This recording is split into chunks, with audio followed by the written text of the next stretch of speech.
Welcome to the Stress-Free Dentist Podcast. I'm Dr. Eric Block. If you've ever felt overwhelmed, burned out, or like your practice is running you instead of the other way around, you're in the right place. Each week, I sit down with leaders in dentistry to share the lessons they've learned from their successes, failures, strengths, and setbacks. And the goal is simple, to help you build a more efficient, productive, and less stressful career, and a better life outside of it. For more resources, books, and upcoming events, visit thestressfreedentist.com. Now let's get into today's episode.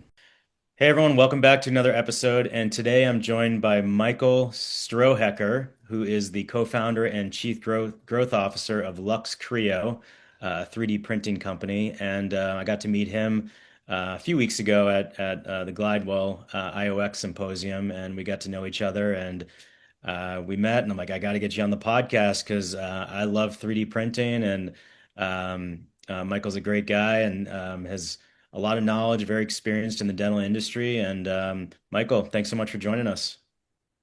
Thank you, Dr. Block. It's a pleasure to be here, and it was great meeting you at the IOX event. Yeah, so first, Michael, where are you zooming in from? I'm in the Bay Area, if you can tell. I got the Golden Gate in the background, and I live just south in a town called Palo Alto, right near Stanford, for those of you who know the area. And is that where you're from? Yeah, I'm actually am. My son is going to be the fourth generation at the same high school, so Palo Alto High School. Nice. Yeah. And I mean, there just must be so much tech out there, right? Palo Alto is one of the tech hubs of the world, right? Yeah. This is there's a few traditions in Palo Alto. One is the venture capital, tech, high tech, but also starting your company in your garage, and that's where LuxCreo started. Was in my garage here in Palo Alto, and true Silicon Valley fashion. And in that garage, what was the genesis of LuxCreo? How did you get involved with dentistry? How did you get involved with 3D printing? Tell me the whole origin story. Sure. Well, we were brought in to evaluate some technology out of Georgia Tech and Tsinghua University, and this was nanotechnology and material science that some to lend to higher performance material printing, making it easier. And the investors that we've known for a long time, Kleiner Perkins, happened to be also the original investors in Invisalign. So we all got together with the technologists and decided that yes, we can make a business of this, and we can actually solve problems in the dental industry. Orthodontists, they've had the thermoformed aligners, and we knew that it's the best that could be done with the technology of the date, but from a material point of view as well as from a manufacturing point of view. And I've been 3D printing in aerospace since 1995, so I've touched every technology you can see. We got all the toys for airplanes and satellites. So coming in with experience on 3D printing, analyzing and both the market as well as the technology, we decided that we can really make a difference in dental. And we thought LuxCreo is not a Me Too company. We really wanted to make this a mass adopted technology. So we built it with that mindset. And formerly, you said you were in aerospace. What kind of work did you do there? Yeah, I'm a mechanical engineer in material science by education. I worked at McDonnell Douglas on the materials and NASA blended wing program in the 90s. That material is what's being used on the Dreamliner A380. Then I thought that airplanes and fighter airplanes were with 35 years till you see a product fly was a little bit too long for someone right out of college. So I moved back to the Bay Area into Palo Alto, where I worked for Space Systems Loral for almost 10 years. And that was doing satellites. And so everybody probably knows Sirius Radio. We were one of the founders of Sirius Radio. It's one of my first products from a structures point of view. Space Station Battery Pack, another product. And then XM we got after their satellites failed. We were on the Tiger team there to figure out for the insurance company why, and we replaced those and had a lot of fun doing that. And they put me through business school, and we found a global star. If you know SpaceX, Starlink, please get it. I love it, especially if you want to go on a boat. All that technology we helped develop in the 90s. We were probably a decade or two too early, for that to work out. But I'm really impressed with where space and aerospace has gone. And now LuxCreo is focused on 3D printing. Where did the name come from? That was a funny one because we were in Boston, the four founders. We were in Boston talking about what should we be called, and we were at a dinner there. We came up with a bunch of names. Lux Creo was one of them. I think we were three bottles of wine into it, and woke up the next morning, and one of our founders had already bought the URL and trademark, and we were off to the races. But Lux Creo means, and this is the geeky side of our company, we're all very technical. Like I'm a master's in aerospace. We have a PhD out of Harvard, our CEO, and Georgia Tech PhD, and then Cambridge mathematics. That's us. And we thought Lux is light, Creo is create. And we create with light, literally. We create with light. And that's the basis for our platform and how we deliver value. And tell me about the LuxCreo 3D printers. How do they differ, or what's their strengths versus other 3D printers on the market? Well, I'll reorient the question a little bit because we got an award for the best 3D printer in at AAO because we've been in the Tech Select area for them for a few years now. And at the award podium, I said, "Would you please delete this as a category?" I said, I just put one slide up. I said, "It takes more than a printer." And that's our mindset. Like for us, like for me, airplanes and satellites, it's a complete system. It's a systems approach. Our company, we founded it on that. And we found that for us to bring unique value, you have to control the end-to-end process. So that's end-to-end from materials, hardware, post-processing, finishing work, CAD/CAM, automated 3D printing software, which we call one-click, and I can get into that a little bit. But the whole point is that if you can deliver an end-to-end solution with a systems mindset, trying to make everything as simple and repeatable as possible, then you can deliver unique value. So when people ask us about how our 3D printer compares to others, I say, well, we're probably the best out there, but take that with a grain of salt. I'm pretty proud of our hardware team. But we do make things super easy, and we minimize all the effort. And that's a big point because we feel the doctor, the staff, and the patient are the heroes in this story. It's not us. And we partner with them to understand any of the friction that they have either from onboarding or executing every day, fitting it in their day to day.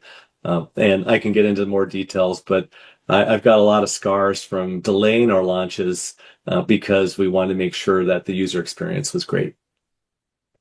Yeah, I started 3D printing I want to say 10 or 12 years ago, and I had an old filament printer, I did just mainly my surgical guides for implants, and it looked like kind of like a hot glue gun style, and it was the size of like a big microwave, and I'd print it overnight because it would take 3 hours. And for me, I remember to learn how to use it because it was not a dental company or a dentally focused company that made the printer. I had to reach out to all these, Facebook groups, and it was not easy. I had to get from the time I could actually print a guide to the time I bought the printer, it was like weeks of me trying to figure this thing out. So the fact that you're making it easier and easier and more streamlined, like I'm interested in that one click you said. But as dentists, we don't have much time to be playing around and figuring out how our equipment works. We're busy. We have busy staff. We want to make it easy for our staff because our staff, unfortunately, may be coming and going, and there's a lot of staff turnover. So if you have new staff that comes in to train them on how to use the printer, you want that to be easy. So that's great that you have the dentist in mind to make it simple. Yeah, I'll give you an example to that. It's what we call one click. I think that term is starting to be adopted by many companies now. But I'll tell you how our one click is different. And this is why it just works. We onboard everybody everybody who joins LuxCreo has to print design, learn how to iOS scan. They don't have any dental experience, no 3D printing experience. They have to learn how to iOS scan. They have to learn how to bring that into our software and create an aligner. They need to know how to print it and post-process it and then have it in their mouth all in less than 3 hours. And it's very few minutes of work when they're doing the process, but the end to end is under 3 hours. And so we have that mindset. The reason why it works is, say, with splints or night guards or any of these 23 indications that we support, because we're global, we're in every major market north of the equator and now South America, we're Australia, New Zealand, we're getting into Africa, and we're in the Middle East. So all of those, that you can imagine how many different splint designs there are out there, or how many flipper designs are out there, or how many aligner and retainer.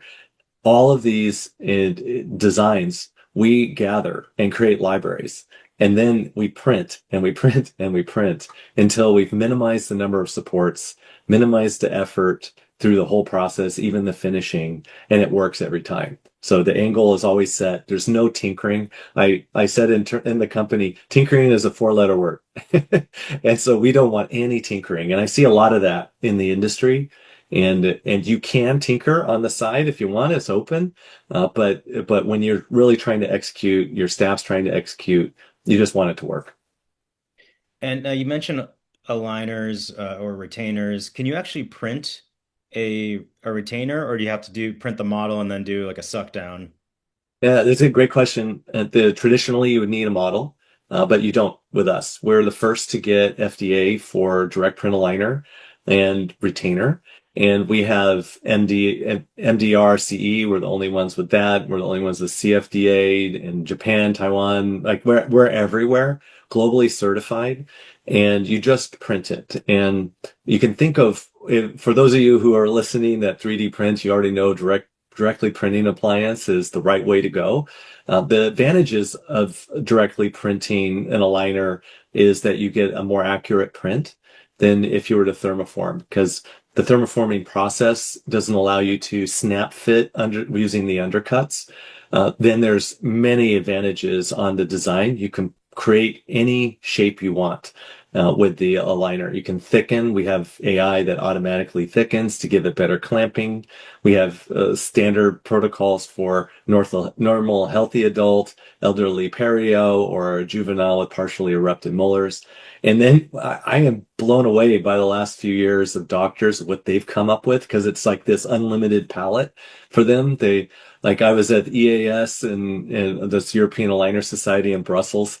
We had Dr. Ian Hutchinson presenting root torque. It's the first time you could do root torque with clear aligners and standing room only, and with his talk. So doctors are innovators. They're super creative. They're entrepreneurs, and we want to support that. And that's how this platform has grown to what it is with doctors pushing it forward. Yeah, so that sounds like the direct print for aligners or retainers. That sounds like a game changer, because the amount of time it takes for the staff, and time is money, and you're paying this staff wages. And it's also, if you've ever seen it done where they do the suck down on a model and then have to get the retainer off the model, it's dangerous. Using the burrs, and or I've seen some staff using this sharp knife to try to pop it off, and I'm like, that's just an injury waiting to happen. So to be able to direct print that is awesome, and the time for the staff is much less. Yeah, we have many doctors that are trying to do the hybrid transition from thermoforming to direct print, and their staff look at the wall of the thermoform work they need to do and just go, ah. And then they look at the direct print, they're like, oh, this is great. They get excited. But it also is transformational for the patient. You can do same day start. You can do next day start depending on your team's availability. And then if there's any remakes, sorry, my dog ate it, or I left it in the napkin again, that you can quickly make one. New business models are being created, and this is kind of a universal trend, I think, where doctor and staff enablement lend to an ARR, annual recurring revenue for the practice, and patients love it. They can get a replacement, whatever they want, a refresh. I've seen so many business models that work. One doctor, I might have mentioned this to you, and at the IOX events, it's like she went to a membership model and had 800,000 views on her social media and a 5-year backlog on patients just with one post. And that's all with in-clinic enablement. Yeah, we actually for a while we stopped doing in-house retainers because of the time it would take. It turned out it just wasn't worth it for us. Mhm. It was just easier to just scan and send it to the lab. But to be able to do it and keep everything in office without, much of a lab fee, is awesome. But I was just thinking, the staff. So staffing is still a major issue in dentistry. Assistants come and go. You have to train new staff. Staff, when they see what you're doing and that you're fully digital and you're printing instead of, like you mentioned, a lab full of stone and model and alginates and thermofoils that people have to get to. If a new staff member comes in and sees that, guess what? They're going to probably want to work for you. And you can attract top talent and keep them if you make things, if you're, advanced technologically. And then the patients, like you mentioned, the patients sense this. Mhm. They sense that you are on the top, you have your finger on the pulse of technology. And yeah, I'm a fully out of network practice, so I need to do whatever it takes to give my patients a great experience. So to show them that you're using the best technology out there is that's gold. Those are great points. Absolutely. The digital journey, when you bring the patient into the digital journey, I've seen this in all over the US as well as in Europe. Any any doctor who really commits to digital uh, and also brings the patient within that journey, they build stronger ties, better relationship, more trust. Uh, they they really buy the patient really buys in to what you're giving them at the end. Because they like I one doctor that comes to mind, which we have an event with later, is Dr. Eric Schuning in Chicago. A small practice. He's just now tripled in size because he gets referrals off of the building these great digital experiences. The patient gets to see the scan, sees the scan go to design, goes to the print, and then they get it in their hand and they put it in their mouth. The opportunity within clinic, because we help labs and like Glidewell and others, and we help clinics in their production capability. So we believe that there's a hybrid. Do what makes sense in the clinic and do the rest at the lab if it's volume, especially with aligners. You can do very quick starts and send the rest out to us or one of our partners. But that being said, there is a huge opportunity. And I think that no matter, even if it's not with us, uh, dentists and orthodontists, they can give more choice to the patient if they're printing it themselves. And this is called, what we call it is the Goldilocks technique. You print a splint. You can talk about splint or a retainer. You can do comfort, medium tight, and tight. And you can print them all at once. It's going to cost you a total of $15. And and then you give the patient choice to, do you like it this? Do you like it like a little tighter or not? And then once the patient gets to make the choice, they are committed to wearing it. The compliance is way up, the patient satisfaction is way up, and then referrals come. And they're like, it's the first doctor that actually gave me a choice. And so that I think is a huge opportunity. It's untapped as I'm seeing it. And it doesn't have to be with LuxCreo. It can be with others. Ours just is very repeatable and you can execute it very easily.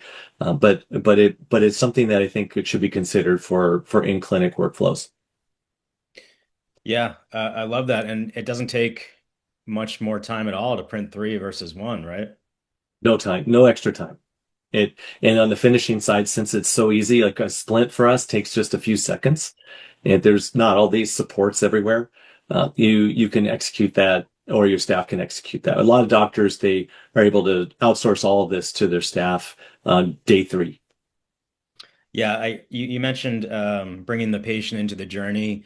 Uh, and I still don't do this enough, but when I do, patients love it when I bring them back and show them my back lab where my printer is and Hmm. my fast mill, and I tell them this is my little happy place, and I'll show them, something printing. They are wowed by it. Most people have heard about 3D printing, but a lot of people have never seen it. So if you Yeah. can show them that, they are going to be wowed. And then I have a lot of engineers as patients, and they geek out about it, and they just love it. But anyone just gets a kick out of 3D printing, and like you mentioned, those people are going to refer their friends and family, and you're going to get referrals out of it. Yeah, exactly. And I see it everywhere. And I'd say that now if anybody is experiencing 3D printing and having pain with tinkering or it's not working, just know that's solved. Like my son has two Bamboo Lab printers and he prints all the time. He designs something, sends it over, prints, and it works the first time. And so if it's not working for you the first time or all the time, then just know that that's solved. LuxCreo has solved that for dentists and orthodontists and their staff. So you shouldn't settle for that type of pain.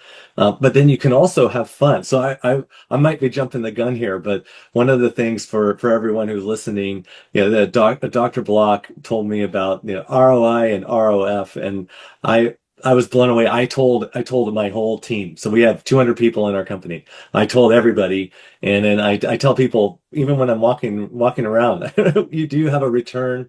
Do you know what ROI is first? So we anchor with business structure and goals, but then ROF, and they look at me confused. What the heck is ROF? And when Dr. Block said our return on fun, I said, you got it, because when staff and doctors know that they can trust a system that will just work for them every time, they want to do more and more and more. And I see doctors going like, I want to do more. They come after about 3 months, and we start them off with three basic things, and that's a retainer, splint, a liner, and then they might want to get into flexible partial denture or something else. But then they say, well, I want to do stuff like this. Like this is a penguin. You can print a penguin. You can print things that fix. So say that, like, I just had a doctor call me, what is it, 2 days ago? They said, hey, I want to get a tough material so I can put a new door handle on, or a drawer handle on this, or a new stand for my scanner or something like that. I'm like, that's all easy and doable. And then another doctor complained about all this resin being used because the staff come in on the weekends now so they can print for their family and friends. So it's super fun. They get excited, and we just want to enable that more. Yeah, and personally, as a dentist, if there's something that I'm excited about and I enjoy going into work because of it, whether it's a printer, or a scanner, or AI, or adding sleep apnea, and it's something that makes me look forward to going into work every day, it's worth it. And that's what, to me, ROF really, really means. Yep. And there, you could probably crunch the numbers and tell us, the ROI on it. I'm sure it's there, but again, to me, I love it so much, and so much more fun. And it's something that when you start printing, you look back and you're like, I could never go back to doing it the traditional way. It just becomes like the next level way of doing things. Um, and then you mentioned, we talked earlier about case acceptance. And I'm still trying to fix this, but still have some night guards and Mhm. retainers that are in my back cabinet that I'm just waiting for the patients to come in for the delivery. But Mm. if you could get the patient more involved with this, the one click the same day or the next day, they're going to come back, and you're going to be able to follow through with that treatment and get more case acceptance, right? Yeah, I'll tell you. I like to tell about things that are coming also. So this is our vision, especially for dentists, right? Just imagine that you're able to, for on a cleaning visit, that you're able to help them with a liner, retainer, or splint. You don't have to have a special a special visit or a second visit. You take care of it right there. We're working very closely with doctors to have that as the standard workflow. So you scan everybody who comes in. Okay. You have a discussion around alignment. So maybe it's they could take advantage of a 5 stage. We see most dentists around 14 stages or less, some 20, but not more than that. And they're doing spectacular with this workflow. It's they scan them, they have a quick consultation. They while they're getting cleaned, like if they said yes while they get cleaned, they can have the aligner after the cleaning. And it's transformational on case acceptance because they're already there. They may have to go out for an hour, do a couple errands, come back, but they can get started that same day. We're getting this down to where you don't have to go out for another hour, and it could be handed to them after the cleaning. So that is transformational. From an efficiency point of view for the practice, but a convenience point of view for the patient. And it's just an easier way to say yes. When you do in clinic also, it doesn't have to be all or nothing. We are able to support a partial sale. So then instead of saying $4,000 or $5,000 or $3,000, depending on who you're treating, they don't have to pay it all at once. This is out of pocket for most anyways. And that's great because you can start them with say $7.99 and you get them on plan. If they need to save money to continue, it's fine. Our material is only material with active memory, so you can use it for retention, which is kind of mind blowing.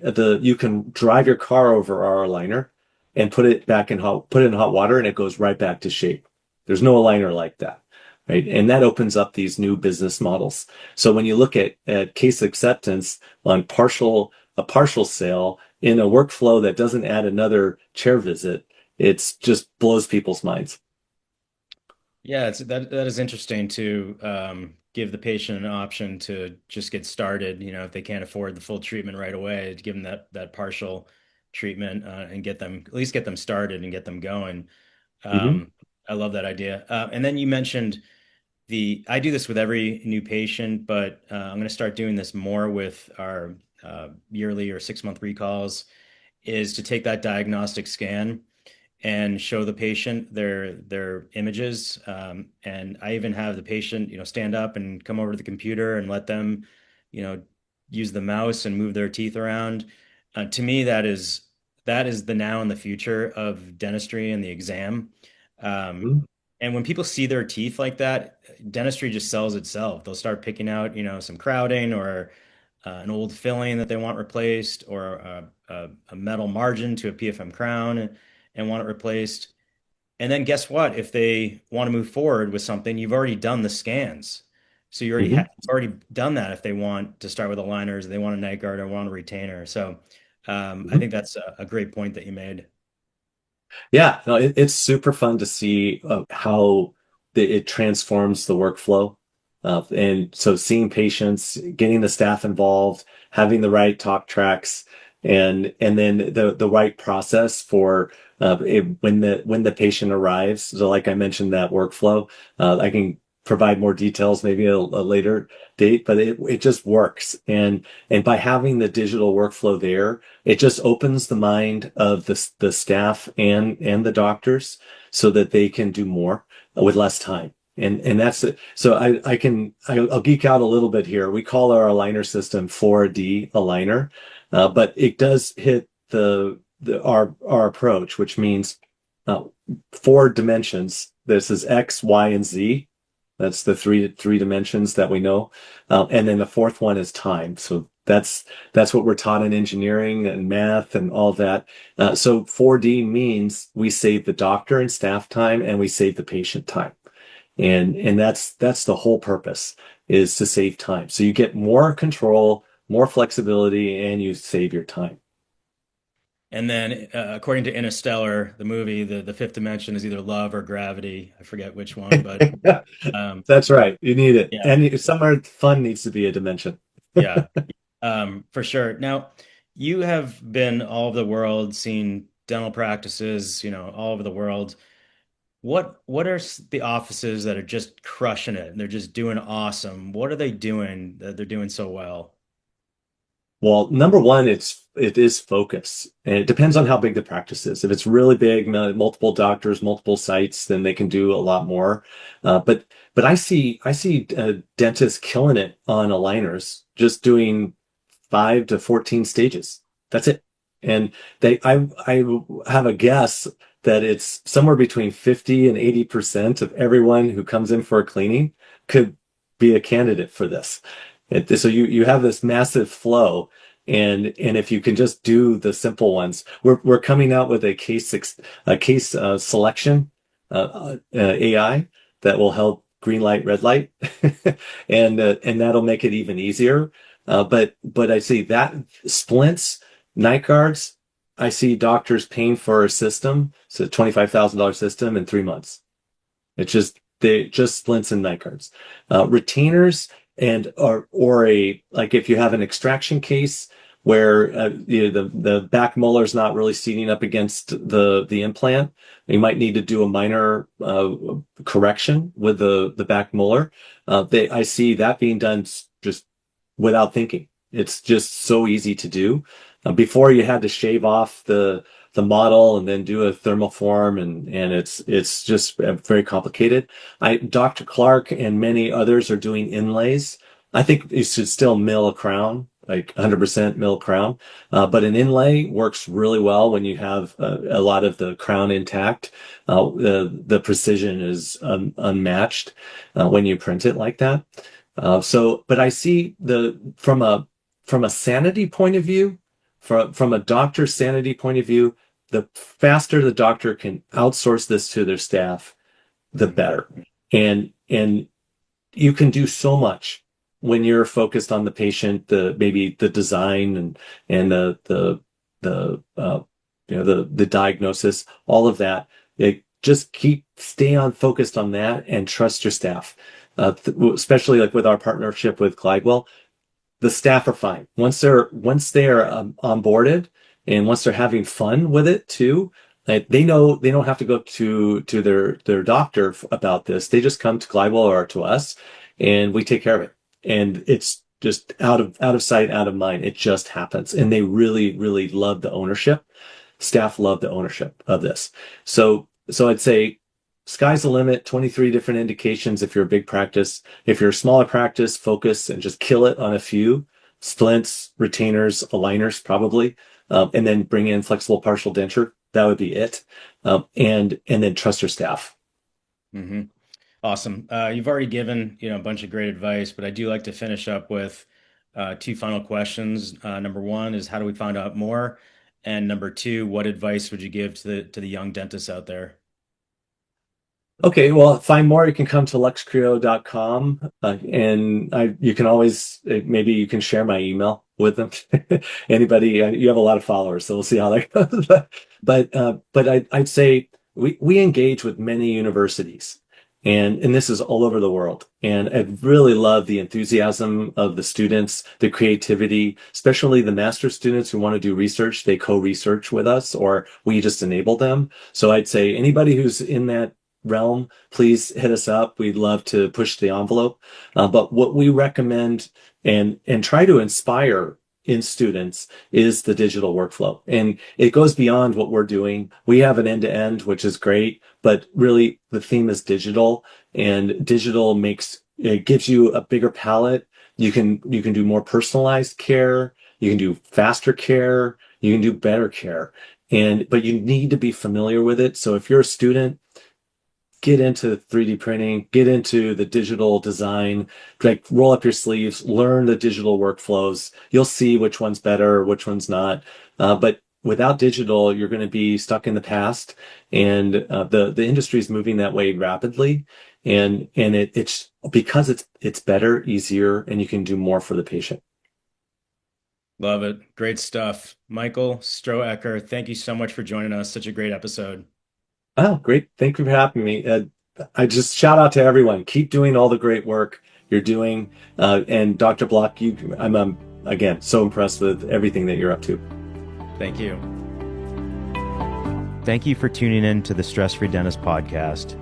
If you enjoyed this episode, be sure to subscribe, leave a review, and share it with another dental professional who could use a little less stress in their life.